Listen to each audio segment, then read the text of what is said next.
The doctor is in. Si Doc Tony Liachon, isang public health expert, mga kasama natin. Doc Tony, magandang morning. Magandang morning, Jerry. Magandang umaga ho sa inyo lahat. Kumusta kayo, Doc? Nitong mga nakakarang araw at linggo, busy kayo ah. Mukhang nagpunta kayo ng Korte Suprema, nagpunta kayo ng Sandigan Bayan yata yun, at kung saan-saan pa, nagpunta kayo ng RTC, Regional Trial Court. Napakarami yung mga kinakasuhan sa inyong pagsusulong, sa inyong advocacy. Doc? Yeah. Nag-file ako ng sa Sandigan sa Ombudsman sa mga officials na sina Secretary Recto, Frederick Go, Emmanuel Ledesma, Cesar Mercado, Ted Herbosa, at saka si Bobby Tan para dun sa technical malversation at plunder. Sa PhilHealth, yung pera ng PhilHealth. Sa paglipat in December 5, kailangan may accountability dun eh. Kasi ang nakita ko, dapat naisoli nila yung pera pero naisoli na sa 2026 budget at kulang at wala pang interest yun. So yun ang kine-question natin doon. And then, pumunta ako nung, yun ay May 25. May 20 naman, nag-file ako ng cyber libel kay Congressman Garin kasi dun sa kanyang video, dun sa Yayam, ay sinabi niya pumatay daw ako ng pasyente na hindi nakikita. Medyo hindi naman maganda yon. So nag-file ako doon. Kaya busy tayo. Supreme Court, Doc. Nung nakaraan, di ba, nag-Supreme Court ka rin? Yeah. Nag-file ako sa Supreme Court May 15 kasi zero budget tayo sa 2025. At pumunta nga ang PhilHealth sa Kongreso at humihingi ng supplemental budget kasi ubos na yung budget ng PhilHealth for the first 5 months. So kailangan may gawan tayo ng paraan at humihingi ako ng oral arguments kasi magsosona na para mapunan ng pondo ang PhilHealth kasi 60 billion 2024 diverted, 2025 wala, zero, flat zero, and then 2026 ubos na yung budget. Kaya kailangan tayo pumunta sa Supreme Court para ipagtanggol ang mga kababayan na naghihikahus na dahil ang pambayad nila sa hospitalization ay wala na halos. Oo. Baka, Doc, hindi na kayo nakikita ng mga pasyente nyo sa sobrang busy ninyo sa inyong advocacy, ha? Ay, nakikita naman, tina-timing naman natin. Usually umaga, tapos nagki-clinic pa rin ako. Busy pa rin sa hospital. Sa hospital. Doc, gusto ko dun mag-focus dun sa Department of Health, lalo na kay Secretary Ted Herbosa. May mga nakikita akong mga post ninyo na tungkol sa paggamit ng pondo ng Department of Health. Ano yung parang may dinonate pa na kung ilang milyon sa kung saan? Ano yun, Doc? Nag-donate kasi, pumunta si Secretary Herbosa at si Yusek Albert Domingo at 14 pang opisyal. Naka-business class sina Secretary Ted Herbosa at saka si Albert Domingo. Tapos ang kina-question ko, with due respect to the DOH, ba't naman nag-donate tayo ng $10 million? $10 million? Mario Joseph. $10 million. So, 600 million. Samantalang ang Singapore, $100,000 lang. Ang dinonate? Hindi ko naman sinasabi na yun ay ginamit para... Ang yabang naman natin, tinalo pa natin ang Singapore sa pagdodonate? Yeah, siyempre, hindi ko naman sinasabi kung nagpolitika to win a presidency sa World Health Assembly. Pero charity begins at home eh. Dapat tayo na naghihikaos tayo. Dapat hindi naman tayo marangyang magbigay ng pera. When dito sa ating bansa, naghihikaos ang mga kababayan natin tungkol sa kalusugan. At maiintindihan ng ibang mayayamang bansa yun na dapat ang ine-expect nila sa atin, makapagbigay man lang tayo, kahit konti lang. Hindi naman yung ganyang... $10 million, iniwan natin ng milya-milya ang donasyon ng Singapore na alam nating mayaman at napakalayo natin nila sa atin sa kalagayan ng ekonomiya. Tama yun. Samantalang ang budget natin sa PhilHealth ay na-divert. Zero pa ang budget mo sa 2025. Ubus na yung pera mo sa 2026 at humihingi ang PhilHealth President ng budget at lalakihan daw ang budget ng pumunta siya sa Congress kay Congressman Gatto at 300 billion ang kanyang inaangkat para mapunan. Kasi ubos na para sa mga indirect contributors, yung mahihirap natin pasyente, senior citizen, PWD. Pero Doc, Kawawa naman. para saan daw yun, Doc? Para saan? Bakit tayo kailangang mag-donate ng ganon? Para saan at saan galing yung pondo? Ay, yun pera natin. Gagamitin daw na pangtulong daw sa investment sa WHO. Kasi nalaman natin na ang World Health Organization, humiwalay na ang Amerika diyan eh. Ang binibigay ng Amerika ay $1 billion. So kailangan ngayon ng donasyon ng WHO upang sa kanilang mga aktibidades. Eh tayo medyo sorry po sa mga nanonood, si Secretary Arbosa naging galante doon po sa pagbibigay ng pera. Samantalang dito sa bansa natin ay kulang na kulang. Kaya nga ho eh. So anong ganansya natin doon, Doc? Anong balik sa atin nung $10 million na yon na donasyon sa WHO?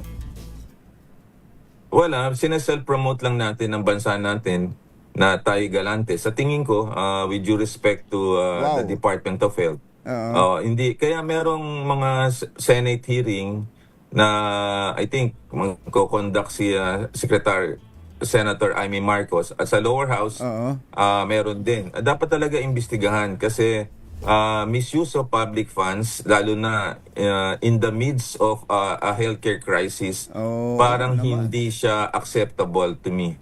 Tama. Tsaka nakakahiya naman sa Singapore. Parang nagmukhang pulubi ang Singapore sa donasyon natin, Doc. Yeah. At mabuti pa kung wala tayong hinaharap na mga expired drugs. Imagine mo. Sabi ni Senator Tulfo, imbestigahan niya yan. Yung mga expired drugs, yung mga ghost hospitals, yung PhilHealth na pangangailangan.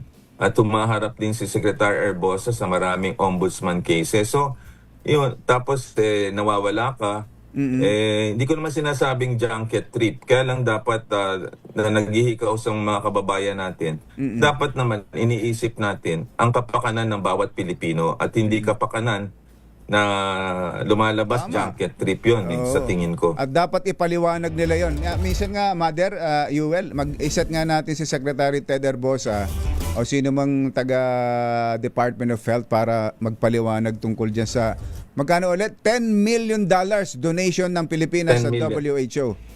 Wow, talaga naman. That's correct. Ang yabang natin. Ang laki na, Jerry, ang daming magagamit yan para sa mga cancer patients, dialysis patients, heart attack patients natin. Okay. Panghuli na lang, Doc. May nabasa akong kung anong order o pinalabas ng yung organisasyon ninyo, yung PCP, Philippine College of Physicians, na dati ninyong pinamumunuan. Go ahead, Doc. Ano bang nangyari at may epekto ba 'yon sa pagpa-practice ninyo bilang doktor? Meron kasing nag-lodge niyan yung mga complainants ng Dengbaksya sa pangunguna ni Congressman Garin. Pero ang pinapalabas ay si Yusek Kenneth Hartigan Go. At saka yung mga complainants ay respondents po sa criminal case po sa Quezon City na ako po ang primary witness. Ngayon, nag-file ako ng cyber libel kay Congressman Garin noong May 25. Akalain mo lumabas yung report ng PCP, dapat internal lang yon. At ako pa walang due process, Jerry Walang no face-to-face meeting, walang consultation sa Council of Elders or past president. May MR pa ako, Jerry, or appeal hanggang June 15. Nilabas nila yung 26-page report sa media outlets sa complainant. Samantalang may nakalagay doon na watermark na for internal use only. At usually, nung ako yung naging presidente, may ganyang pagkakataon that will affect the image of the college, magbi-meeting muna ang mga past president, board, at saka yung Ethics Committee. Mm-mm. Ito, nilabas na lang niya in an orchestrated attack. I respect PCP, no? Mm-mm. Pero yung ganyan na makakasakit ka, lalo na sa isang katulad ko na past president, yung Kaya manuman nga ang tawagan ka at discussin natin. At parang hindi fair, hindi measured and proportionate. Ang sabi nila, dinedefame ko lang yung daw mga complainants sa Deng Baksya. Paano ko naman hindi pagtatanggol yung mga pamilya noon? 10 years na yon. Akong primary witness. Oo. So, hindi ko naman sinasabi na inatake ako dun sa aking organization para ako hindi maging credible witness. Mhm. So, malaking bahid yun eh. At saka pero ako'y nakakapag-practice pa rin Oo. kasi meron pa rin akong PRC card. Actually, nakakapag-practice pa sa mga kababayan natin, nakakapag-practice pa ho tayo. Tuloy Pero kayo sa pagiging doktor. ang benefits and Mm. tuloy sa pagiging doktor, yung mga perks and benefits, yung mga CME activity nila, hindi ka makaka-join. Pero misleading kasi yan eh, yung ginagawa nila. The same organization na iyong pinapangaloon nililid, hindi man lang kami binigyan ng due process. So, parang tayo ay hindi nire-respeto, pero nire-respeto ko sila. At hindi ka man tinawag ni Hay ni Hoy, oy, Yun maglalabas kami nito. Oo. Nilabas nila June 5.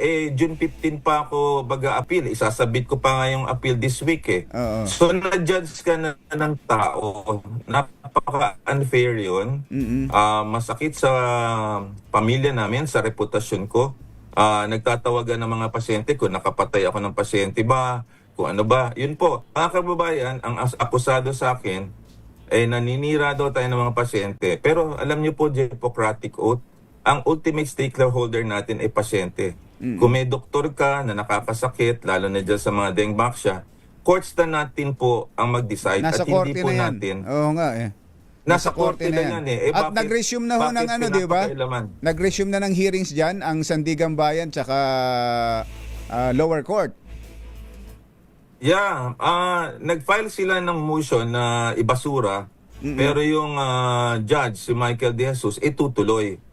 Kaya nga, ang tingin ko, hindi naman kinukunik ko lang ang dots, inunahan nila na i-discredit ang pangalan natin para tayo hindi maging primary witness doon sa Deng Baksya hearing dyan sa Quezon City at at sa Sandigan Bayan baka tawagin din tayo kasi may graft and corruption sila tapos may criminal case sila. Kaya doon po ang story nito at gusto nilang sirain ang imahe ko. Ang nalulungkot ako, ang PCP na pinakarespetadong organization in the Philippines, espesyalista, ay nagiging plataforma sa politika. Ang dami nga, Jerry, nagtawagan sa akin na mga magagaling na doktor sa Messenger, sa Viber. Napuno, Jerry, halos 1,000 ang nag-text sa akin at kine-question ang move ng PCP. At ba't nagpapagamit ang PCP ng mga politiko para i-discredit ka? Hindi ko naman sinasabi yung pag-file ko sa ombudsman na malalaking tao ay involved dito. Yung kay Secretary Recto, yung pagtuligsa natin sa mga ginagawa ni Ted Herbosa at itong sa Deng Baksya. Ang tingin ko, Jerry, pinupolitika tayo na tumutulong tayo sa bayan. Yung diversion ng PhilHealth, yung zero subsidy. Kung sino pa, Jerry, yung gumagawa ng magaling, mag-isa, Jerry, mag-isa. Ni isang medical community, walang sumasama sa akin dyan. Yun na nga ang hindi man lang binalanse kung ano nagawa nitong tao. Jerry, nagkita tayo 2007 sa Hero. 20 years ago. Naalala mo yun, Jerry? Yes, Doc. Preventive Health Education, the largest advocacy to preventive health. Tapos 2012, syntax lobbyist na tayo. Naging director tayo ng PhilHealth. Tapos Universal Healthcare Law. Tapos kilala namin kayo, Doc, na kayo ay talagang from very beginning talagang nagsusulong ng ganyang advocacy. Kaya Doc, medyo kapos na ako sa oras. Good luck po sa masasabi ko lang good luck po sa inyo. Ingat po kayo at yung inyong itinataguyod ang inyong advocacy. Marami po ang humahanga sa inyo dyan. Thank you, Doc. Maraming salamat, Jerry. Keep it up. At mabuhay ko kayo. Doc Tony Leachon, public health expert.